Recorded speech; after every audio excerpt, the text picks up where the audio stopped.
Hoje vamos falar sobre como os seres humanos vão voltar à Lua nesta década, com o programa Artemis sendo liderado quase que inteiramente pela NASA, com algumas agências espaciais parceiras e empresas privadas ajudando ao longo do caminho. O principal entre todos eles é a SpaceX, que tem a tarefa de entregar o veículo lunar Starship, que permitirá que os astronautas pousem na superfície da Lua pela primeira vez em mais de 50 anos. Como em todas as coisas na indústria de voos espaciais, o programa Artemis está em constante estado de fluxo, com cronogramas e planos de voo sendo revisados e reescritos à medida que diferentes variáveis entram em jogo. Pode ser um pouco difícil acompanhar tudo, então hoje vamos nos concentrar em como a SpaceX e a NASA vão devolver a presença humana à Lua. Embora a SpaceX essencialmente funcione como uma subcontratada da NASA no grande esquema do programa Artemis, eles também são responsáveis por entregar a maior, a mais poderosa e, sem dúvida, a parte mais importante de toda a missão de pouso na Lua, o Starship lunar. O sistema de pouso humano é uma peça gigante que falta na equação da NASA. Eles têm o lançador SLS para fornecer a força necessária para orbitar a Lua. E tem a espaçonave Orion, que pode suportar uma tripulação de 4 pessoas em uma viagem ao redor da Lua e trazê-los de volta para casa em segurança. Mas eles não têm nenhum veículo em sua frota que possa levar a tripulação da Orion até a superfície e trazê-los de volta. Então eles terceirizaram esse trabalho para o setor privado. Nos velhos tempos de programa Apollo, a NASA conseguiu encaixar um pequeno módulo lunar no mesmo foguete que lançou seu módulo de comando. A nave de pouso estava escondida na carenagem de carga do Saturno V, logo abaixo do módulo de serviço. Uma vez que o estágio superior do foguete estava em órbita, o módulo de serviço e a cápsula se separavam e voavam um curto caminho antes de retornar e acoplar o nariz do módulo de comando ao módulo lunar. Então, uma vez conectados, os propulsores do módulo de serviço extrairiam o módulo lunar do estágio superior do foguete e eles voariam para a Lua juntos. Mas isso foi nos anos 60, então toda essa manobra tinha que ser realizada manualmente por um piloto, sem automação disponível. Logisticamente, todo esse sistema simplesmente não funciona para o moderno programa Artemis. Para começar, o SLS não oferece a mesma capacidade de carga que o antigo Saturno V. O foguete da era Apollo poderia entregar 43 toneladas à Lua, enquanto o SLS chega a 27 toneladas, o que é suficiente para enviar a cápsula Orion e o módulo de serviço, mas não muito mais. Então o SLS tem mais empuxo no lançamento do que o Saturno V, mas uma capacidade de carga menor. Você pode estar se perguntando qual é o problema com isso. Em termos simples, as equações de foguetes são um pesadelo. Vamos voltar a isso em um minuto, então mantenha isso em mente. Mesmo que houvesse mais potência disponível, a NASA não quer mais se contentar com um pequeno módulo lunar escondido como antigamente. O ponto principal do Artemis é estabelecer uma presença humana forte e permanente na Lua. Para fazer isso, precisamos do veículo de pouso mais resistente possível, um que possa transportar infraestrutura pesada enquanto também suporta uma tripulação em suas excursões de uma semana à superfície lunar. É aí que o programa Artemis se torna uma história de 2 foguetes gigantes. A SpaceX foi premiada com o primeiro contrato do sistema de pouso humano pela NASA, porque seu veículo era de longe a maior e mais poderosa opção. Pode não ter sido o mais prático, mas ao mesmo tempo, a SpaceX já estava fazendo um bom progresso com o hardware de lançamento, como o motor Raptor, e tem um histórico muito sólido de sucesso com o Falcon 9 e o Falcon Heavy. Então, a NASA levou o Elon Musk a sério quando ele disse que sua equipe resolveria tudo até 2025, e eles têm feito um bom trabalho até agora. O Starship voou pela primeira vez em abril de 2023 e depois explodiu, o que não foi o ideal, mas também não foi o fim do mundo. A SpaceX pode considerar isso como uma experiência de aprendizado e fará uma tentativa ainda melhor provavelmente este mês ainda. O Starship lunar que vai voar para a Lua será bastante semelhante aos projetos que vimos até agora, sendo testados em Boca Chica, mas com algumas diferenças-chave. A mais significativa delas é que o Starship lunar nunca vai reentrar na atmosfera da Terra, então não precisará do escudo térmico ou das grandes abas aerodinâmicas na frente e atrás do estágio superior. Essas não terão nenhuma função na Lua. Após perder esse peso excessivo, o Starship precisará de várias atualizações para funcionar como veículo lunar. A principal delas será um novo conjunto de pernas de pouso, pois não haverá torres mecânicas esperando na Lua. Essas pernas esguias que vimos nos protótipos anteriores do Starship também não servirão. O Starship lunar precisará de pernas amplas e estáveis para pousar, algo mais semelhante a um Falcon 9. A nave também precisará de propulsores de pouso.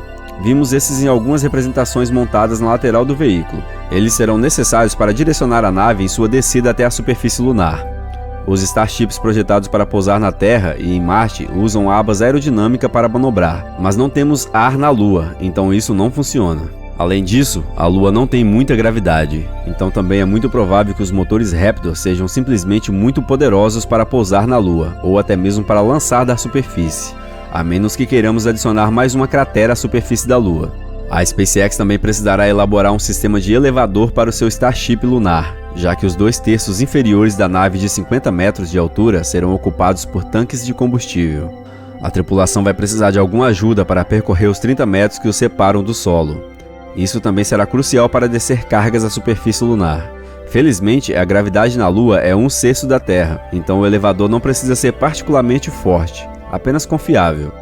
Acima do compartimento de carga, haverá alojamento da tripulação. Isso não deve ser um problema, considerando o gigantesco espaço vazio de 9 metros de largura no topo da nave para apenas 2 pessoas.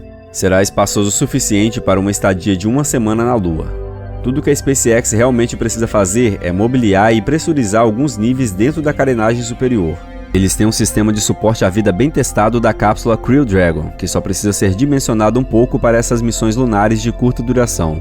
Descobrir um sistema de suporte à vida para Marte, que será a parte difícil. E por último, eles só precisam de um pequeno sistema de acoplamento na ponta do nariz, algo que a SpaceX também pode pegar da cápsula Dragon. É assim que a tripulação da Orion se conectará ao Starship para a transferência.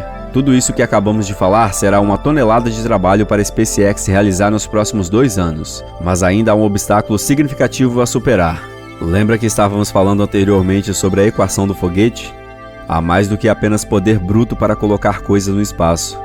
O booster Super Heavy do Starship oferece o dobro de empuxo do antigo Saturno V e pode entregar o dobro de carga útil para a Lua, cerca de 100 toneladas. E essa carga útil também vem embrulhada dentro de uma espaçonave gigante de aço inoxidável de 9 metros de largura por 50 metros de altura. Mas há uma grande ressalva aqui. Por si só, usando apenas o combustível com o qual é lançado, o Starship não pode ir além da órbita terrestre baixa. Quando o Starship chega a apenas algumas centenas de quilômetros da superfície da Terra, fica sem combustível. Então, para ir mais alto, como para a Lua, o Starship precisa reabastecer. Especialmente, ele precisa de muito mais oxigênio líquido criogênico e um pouco mais de metano líquido. Então, antes que o Starship lunar se torne uma possibilidade real, a SpaceX realmente precisa primeiro aprimorar o Starship reabastecedor. A nave reabastecedora será um veículo de estágio superior totalmente despojado, sem asas, sem escudo térmico, sem pernas, sem carenagem de carga. Apenas tanques de combustível de cima e embaixo.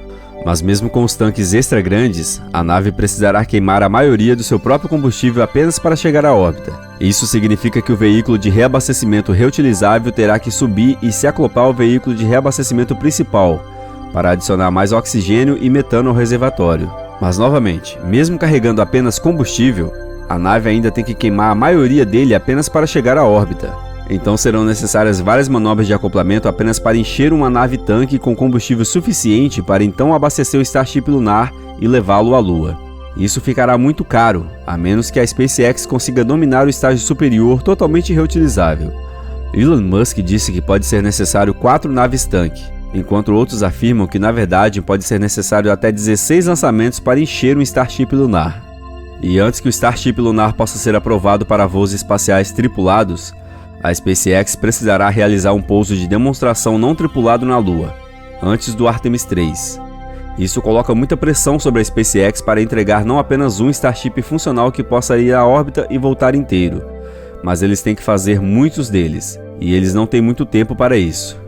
Enquanto isso, na NASA, eles já voaram uma missão Artemis não tripulada com o SLS e a Orion para verificar o hardware de voo, e graças ao sucesso em 2022, a NASA está clara para o primeiro lançamento tripulado do Artemis em 2024, que contará com uma viagem de ida e volta com 4 astronautas na cápsula Orion. Eles vão circular a Lua e depois voltar para casa para um pouso na água. O SLS pode ter tido suas próprias dificuldades na fase de desenvolvimento e é fácil argumentar que o foguete é muito caro, custando cerca de 4 bilhões de dólares por lançamento, além de ser frágil, volumoso e desperdiçador. No entanto, agora que o design já foi comprovado, a NASA já tem o hardware de voo pronto para as missões Artemis 2 e Artemis 3. Os tanques de combustível principais já estão em construção, enquanto os motores principais e os boosters laterais são principalmente sobras antigas do ônibus espacial, que já estão prontos para uso. Embora seja realmente divertido e emocionante assistir aos testes e explosões da Starship, também estamos literalmente observando o futuro da exploração humana no espaço sideral pendurado em uma balança. E isso adiciona muito peso a tudo o que está acontecendo agora com a SpaceX em Boca Chica, onde vivemos tempos empolgantes. Se você está interessado em acompanhar de perto as novas desenvolturas na indústria de voos espaciais, deveria se inscrever em nosso canal. E não se esqueça de dar um joinha neste vídeo se você gostou. Isso é muito importante para levar nosso conteúdo a mais pessoas. Obrigado por assistir e nos vemos no próximo vídeo.